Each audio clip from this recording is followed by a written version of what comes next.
Buenos días, queridos amigos, bienvenidos al canal Tiempo y Atención, entrando en libertad y saliendo en libertad, la mente cuántica.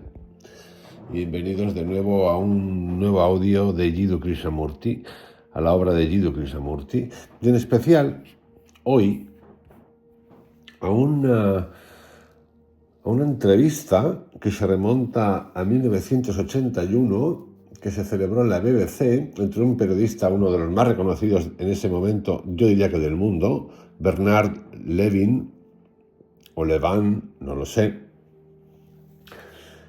donde entrevistó a Krishnamurti acerca de un tema en particular.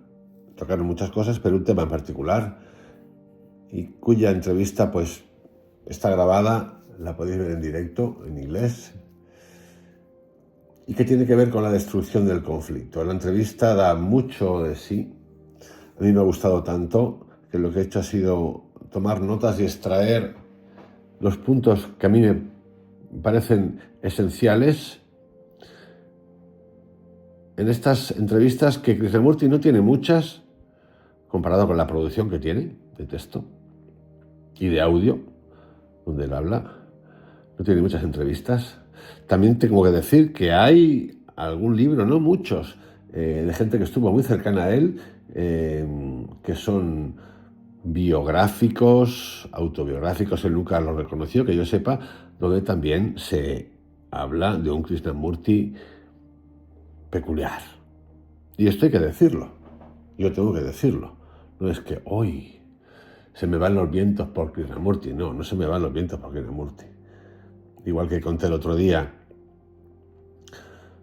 en contraposición en el tema de la meditación, lo que cuenta Krishnamurti, que yo estoy muy cerca de eso, me siento totalmente identificado con eso, participo de eso, y os puse un ejemplo de un autor que me gusta muchísimo, que es Ilya Ichihara, rumano, que estuvo 25 años repitiendo el mismo mantra, y que luego una persona común, normal, sacó unos libros de poesía y donde contaba su experiencia. Y también es fascinante, por cierto, porque hay un amor ahí increíble. Dicho esto, os pongo los enlaces, como siempre, a lo que tengo hecho de Krishnamurti. Voy a seguir intensamente con Krishnamurti, lo dije el otro día, me apetece, y por supuesto que habrá otras cosas más. Esto va como a saltos.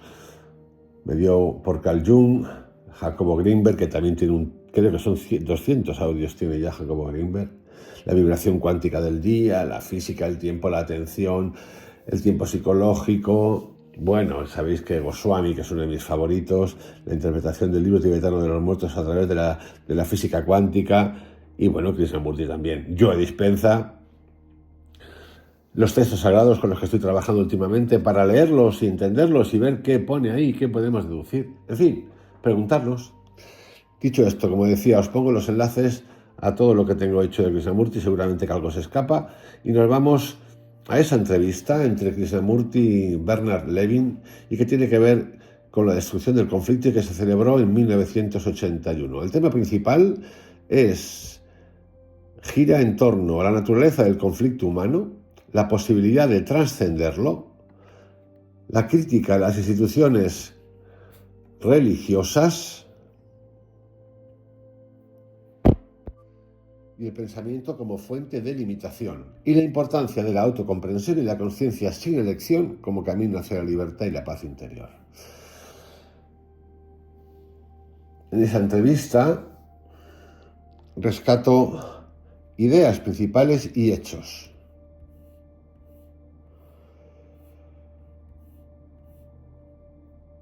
Os voy a dar también citas destacadas, y como no, voy a cerrar la charla de hoy acerca de esta entrevista con preguntas y respuestas.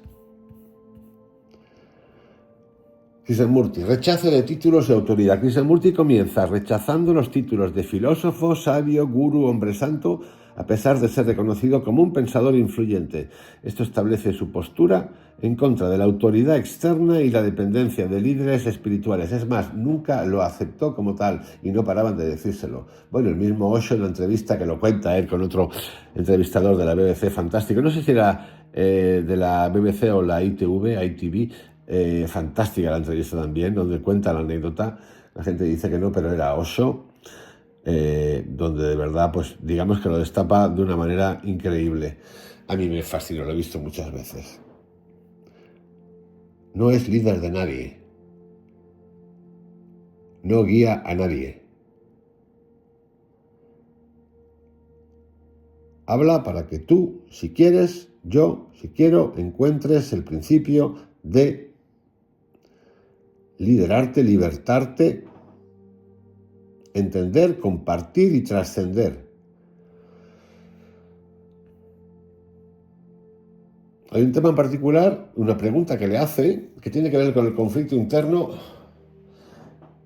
que verdaderamente suena como yo cuando la oí, la he escuchado varias veces, dije, wow, esto puede sonar, cuando escuchemos esto puede sonar como una soberbia brutal. Ahora veréis de dónde va la cosa.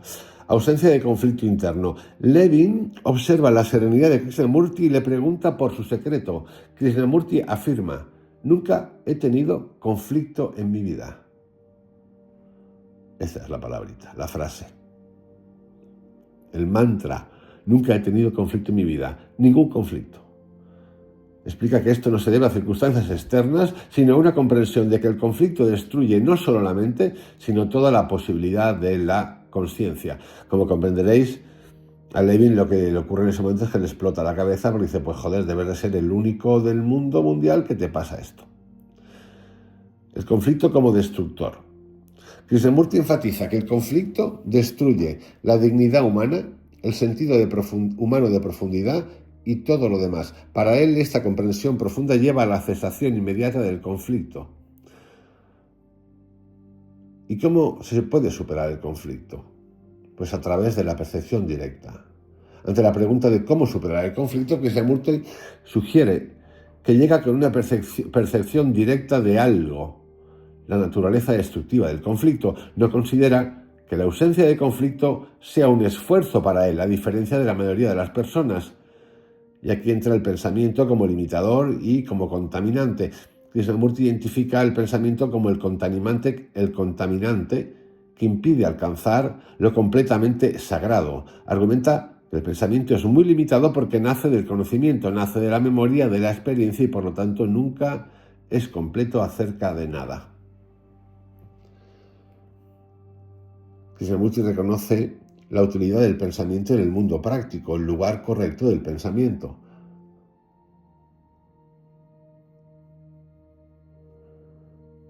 Igual que necesitas pensamiento para inventar luces, para crear cine, también necesitas pensamiento y se ha utilizado el pensamiento para construir la bomba atómica.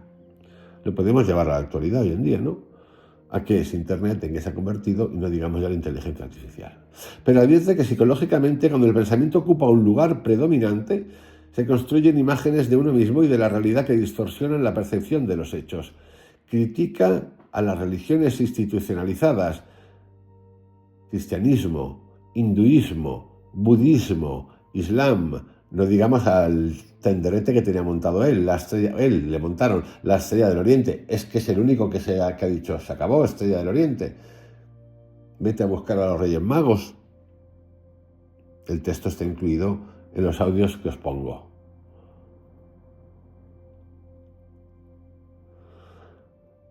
Y las critica por basarse en el pensamiento y crear estructuras, rituales, jerarquías que no son sagradas. Incluso cuestiona si las enseñanzas originales han permanecido intactas, argumentando que han sido impresas, traducidas por el hombre para adaptarlas a sí mismo. Bueno, a sí mismo no, a las estructuras de poder. Y es más, yo diría un poquito más, porque no sé si han sido tocadas. Bueno, sí que sé que han sido tocadas. La historia es que yo le preguntaría a Krishnamurti, pero ¿habéis leído lo que pone de verdad? No de verdad, lo que pone, incluso en algunas traducciones cómicas, ¿no? Como dice Mario Biglino, ¿habéis visto lo que pone? ¿A quién se refiere? ¿De quién habla? ¿De Dios? ¿De dioses? ¿Quiénes son? Son guerreros, controladores, tú sí, tú no, pero el reino de Dios está en ti, pero yo te castigo. Te hago imagen y semejanza mía, pero yo te castigo. Crezco de aquí, nazco de allí, soy único, pero nazco de la barriga del otro, un flor de loto. vienen del cielo, tienen luz. ¡Buah! ¿Qué son? Dios. Y entonces nosotros nos dan los textos, los escribimos, Dios me la ha dado, yo soy el profeta. Es que va así la película, ¿eh? Es que va así la película. ¿Quién lo ha escrito? No sabemos. Son sagrados. God Dixit.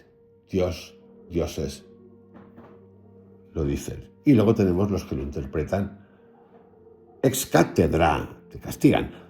La palabra no es la cosa. Utiliza la analogía de que la palabra no es la cosa para explicar cómo las enseñanzas transmitidas, libros, charlas, son solo un medio de comunicación que puede ser torcido y donde la persona que transmite se vuelve más importante que el mensaje en sí. Fijaros lo que dice, es así, porque yo llevo 3 años y medio con este canal. He mejorado algunas cosas técnicas. Por ejemplo, hace poco, igual lo habéis notado en que la voz suena distinta, pues lo que he cambiado ha sido de teléfono. Pero durante tanto tiempo, desde el principio, no he parado de escuchar, todo pasa por la imagen, haz un súper buen thumbnail, pon un título impactante, aunque no tenga que ver con lo que cuentas. Es decir, Dios nació en Italia y su mujer no era María Magdalena, sino una prima. Por ejemplo, os pongo un ejemplo tonto, pero este ejemplo podría ser utilizado perfectamente. Aunque yo luego en el audio hable de otra cosa. Todo así. Todo naciendo de una atención y de una vibración que ya es, como digo, malparida. No importa nada. De hecho, cuando haces búsquedas, yo hablo de lo que sé, que es esto. En YouTube, ¿qué es lo más visto? Las tendencias. Las tendencias son como para echar a correr, para que no sean tendencias. Llega un punto que te explota la cabeza. Por eso lo que dice, la palabra no es la cosa.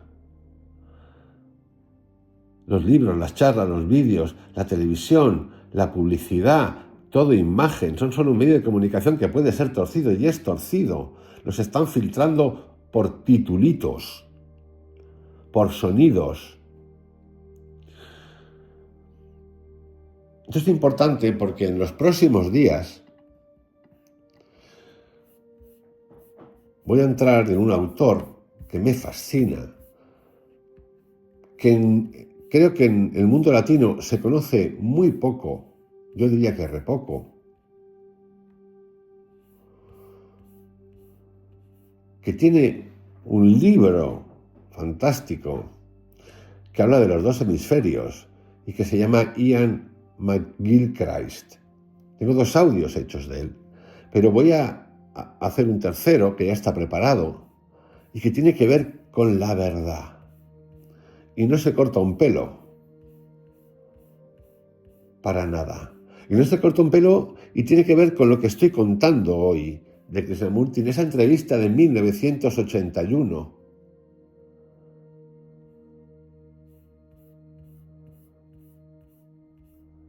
Vivimos, nunca mejor dicho, ya lo dicen los budistas, es una ilusión de ilusiones, porque incluso ese budismo es una ilusión, lo que han hecho con Buda. Y ese Cristo que nos han contado también es una ilusión, porque resulta que no se sabe sin siquiera si existió Buda y si existió Cristo, más allá de que algunos lo hayan visto o no lo hayamos visto. Me da lo mismo. No digamos ya con lo que se cuenta después. Que cuenta el cuento que te cuentan y seguimos contando. Una fe, una ceguera. Hay diferencias, hoy en día las hay, en cuanto a brutalidad. En el mundo católico, cristiano, romano extra y con el mundo musulmán con algunas barbaridades que hacen que matan, asesinan y algunas cosas más. Pero, si observamos esos ultra religiosos católicos, por ejemplo, hay muchos en Estados Unidos ahora, de mandíbula, estamos en un estado de brutalidad importante. Lo estamos. En la entrevista, Krishnamurti vuelve a repetir algo que repetí el otro día, que conté el otro día, no que repetí, que conté el otro día, The Light to Oneself, afirma que uno tiene que ser la luz para sí mismo y que no es posible depender de otros para la iluminación. Es más, él no habla de iluminación, él habla de comprensión. Claro que ha utilizado la iluminación alguna vez, pero es que hablar de iluminación es como de risa. Os lo digo de verdad, es igual que lo de espiritualidad. Me voy afuera a buscarlo con el sistema de antes y me lo llevo aquí. No, pero es que yo estoy allí, pero si tienes que estar acá. Si está acá. Acá, como dicen los argentinos, acá.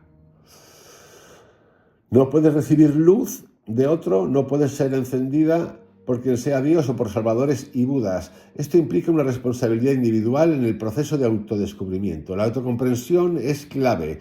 Para ser una luz para sí mismo, Krishnamurti enfatiza la necesidad de comprenderse a uno mismo tan completamente que en esa comprensión no haya distorsión de lo que uno es. Sostiene que cada persona es la historia de la humanidad y que al leerse a sí mismo con atención y sin ilusiones se puede comprender la naturaleza humana. Hace una diferencia brutal. He dedicado algún audio a esto, a lo que es, la atención y la concentración egocéntrica. Advierte sobre la fina línea entre la atención necesaria para la autocomprensión y la concentración, que a menudo es una actividad meramente egocéntrica impulsada por nuestro egocentrismo inherente. La concentración es conflictiva. La concentración aísla, concentra, nunca mejor dicho. La atención totaliza. La felicidad como un efecto secundario. Krishnamurti considera en la entrevista que la felicidad es un efecto secundario, no un fin en sí misma. Cuestiona la búsqueda de la felicidad como un estado aislado, especialmente si implica indiferencia al sufrimiento ajeno. El amor más allá del deseo y del placer define el amor genuino como algo distinto del deseo, el placer y la satisfacción. Sugiere que la comprensión del amor y la compasión, surge al descubrir lo que no es, citando la ambición como algo que ciertamente no es amor. Hacer el bien sin ambición. Esto es complicado porque nuestro cuerpo, nuestra biología, está sembrada al nacer de esto, para sobrevivir. Por eso el ser humano, a través de su conciencia, tenemos la obligación, así de claro, si queremos, o la oportunidad, mejor dicho, de ir a buscar ese otro. Y esa es es lo que entiendo como superación de estados energéticos, vibracionales y de frecuencia. Argumenta que para hacer el bien no tienes que ser ambicioso. La ambición en el acto de hacer el bien lo convierte en una actividad egocéntrica. El pensamiento es un creador de problemas y él no niega el pensamiento, de hecho lo repite muchas veces, pues claro, hemos de pensar para crear, y se crean bombas atómicas y se inventa la luz y se inventa internet y se inventa lo que te dé la gana. Y un clavo especial que entra en todas las puertas y una llave que abre todas las puertas de los garajes, lo que te dé la gana.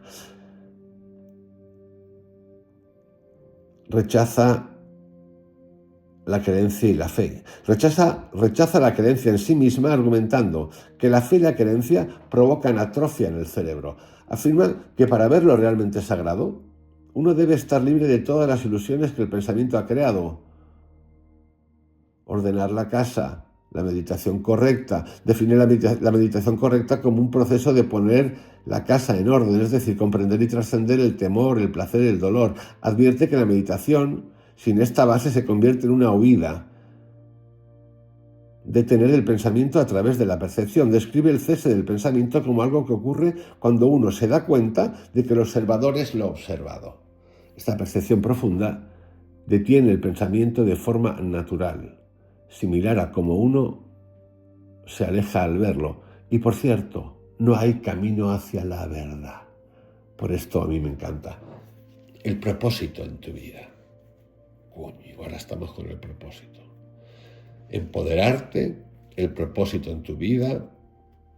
Tú no estás a la altura vibracional, nosotros te decimos lo que tienes que hacer.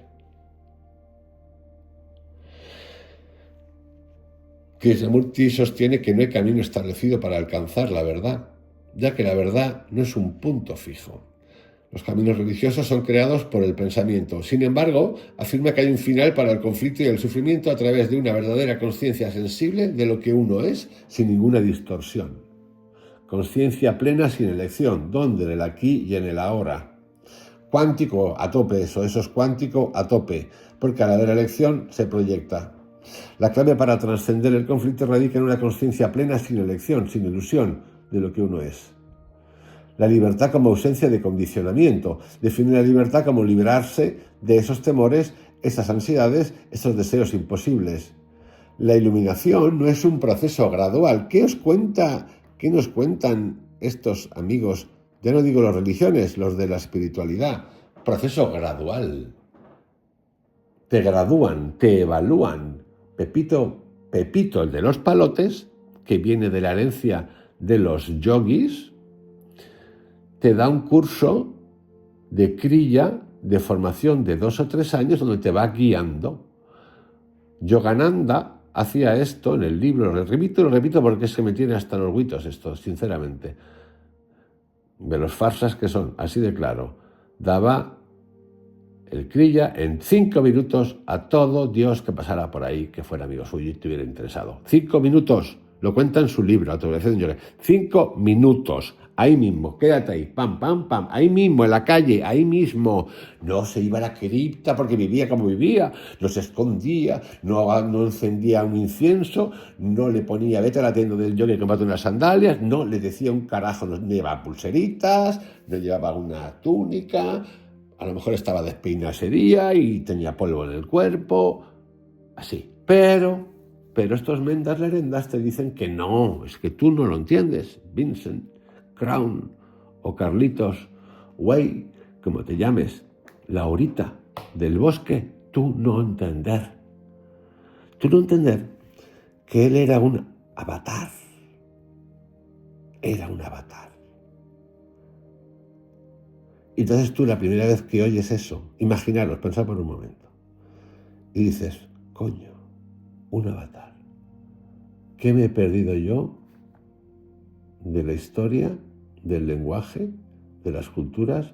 Porque no sé qué coño es un avatar. Claro, es que no has leído. Tampoco te dicen que te leas cosas, ¿eh? Leas lo suyo. Por cierto. Bueno, también puedes decir, si eres más jovencito, coño, pues lo más cercano que he visto yo y que entiendo como un avatar es la película Avatar, que tiene un puntazo la película. No. Avatar es ser especial, que lo han traído a la Tierra, aquí, para guiarnos. Esto es así. Bueno, todos lo sabéis, esto que es así. ¿Es así? ¿Y siempre ha sido así? Y se quedan tan panchos.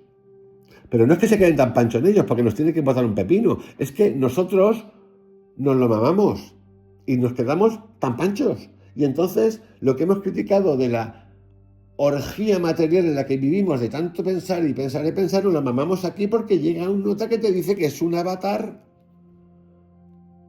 Que tú no entiendes qué coño es un avatar, ni el kundalini, ni el flujo, ni siquiera los chakras, si no sabes, no tienes por qué saberlo todo. Pero no es lógico que en el proceso de aprendizaje uno comience con la pregunta y la duda, no con la imposición. La iluminación no es un proceso gradual, sino algo completo e instantáneo. Pero claro, añade, esto estaría fantástico que además de las materias de matemáticas, filosofía, lenguas, se pudiese enseñar en los colegios. Enseñar desde pequeños a no ser esclavos de la sociedad y a desarrollar la autocomprensión, porque sí, mucha pregunta en el colegio, la filosofía es preguntar, pero en el colegio todos somos de colegios, ¿no? Yo he ido a unos cuantos, de universidades, de algunos colores y de otros. Sinceramente, en el mundo anglosajón, en Inglaterra y en Estados Unidos, encontré esa libertad de la pregunta hasta extremos importantes, sobre todo en el Reino Unido, en Inglaterra. Importantes, cosa que doy las gracias. En los otros entornos, en my country, ni de coña. Y he estado como alumno, he estado como profesor asociado, ni de coña.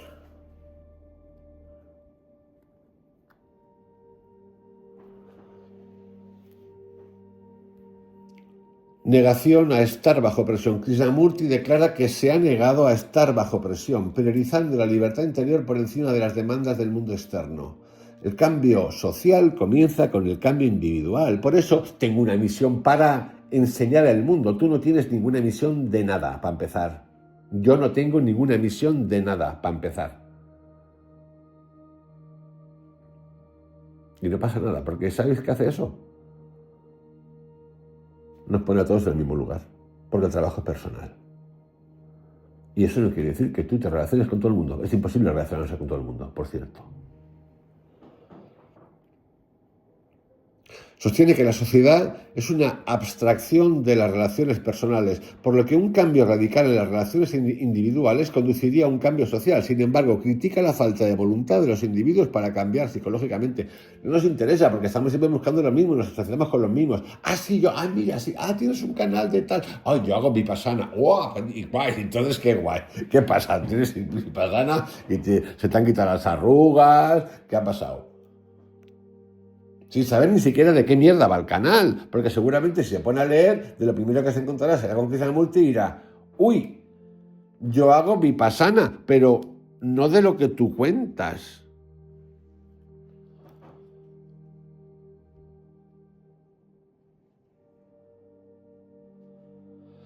No somos individuos aislados. Cuestiona la noción de individualidad, argumentando que somos el resultado de millones de años de experiencias colectivas y recuerdos. Carl Jung, amigos, Carl Jung, ¡pum! La verdadera libertad implica reconocer este condicionamiento, liberar al ser humano. Krishnamurti reitera que su propósito es liberar al ser humano, haciéndolo consciente de su condicionamiento. Bueno, pues aquí nuestro amigo dice que tiene un propósito. Yo no creo que Krishnamurti tuviera un propósito, ni que fuera consciente de su propósito.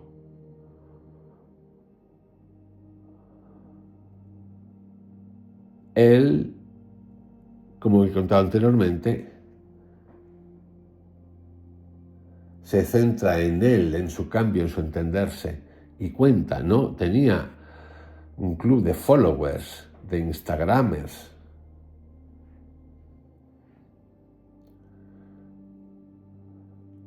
La gente iba a escucharlo, y lo podéis ver en los vídeos, todo rollo bastante hippioide, época de 60s, y se cagaba de la risa de estas cosas que estoy contando aquí, que llevo contando tiempo. Ja, ja, ja, ja, ja, ja. El ja, ja, ja, ja, ja, ja, ja es para cagarse de la risa. Porque todos los que estaban ahí, la gran mayoría, igual que yo también, hemos participado de eso y siguen participando de eso. Y luego cambios, sí, ja, ja, ja, ja, ja, ja, ja. ¡Qué risa! La risa no era tanta risa, ni sigue siendo risa. El humor es necesario, súper necesario. Tenía humor Krishnamurti, no excesivo, por cierto, pero algunas de sus partes de humor son muy divertidas. La inteligencia se manifiesta cuando uno ve las consecuencias del condicionamiento y naturalmente éste se detiene sin necesidad de una entidad que lo refuerce. La muerte como espera constante. Reconocer la inevitabilidad de la muerte para todos. Esto es importante, lo llevo contando hace unos días. Entender la muerte. La muerte es la espera constante, no queremos verlo, no tenemos un pánico, horror, pim, pam, pum, pero es que la muerte es importante para saber qué es la muerte, para saber y entender que hay cosas que no vemos y que hay.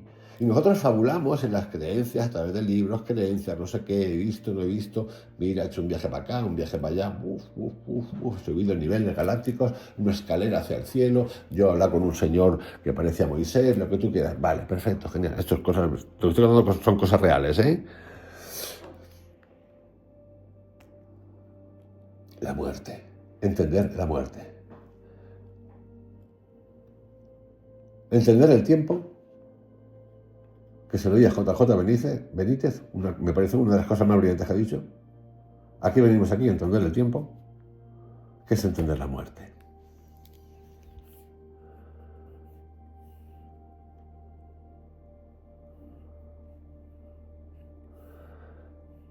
En resumen, esto es un breve extracto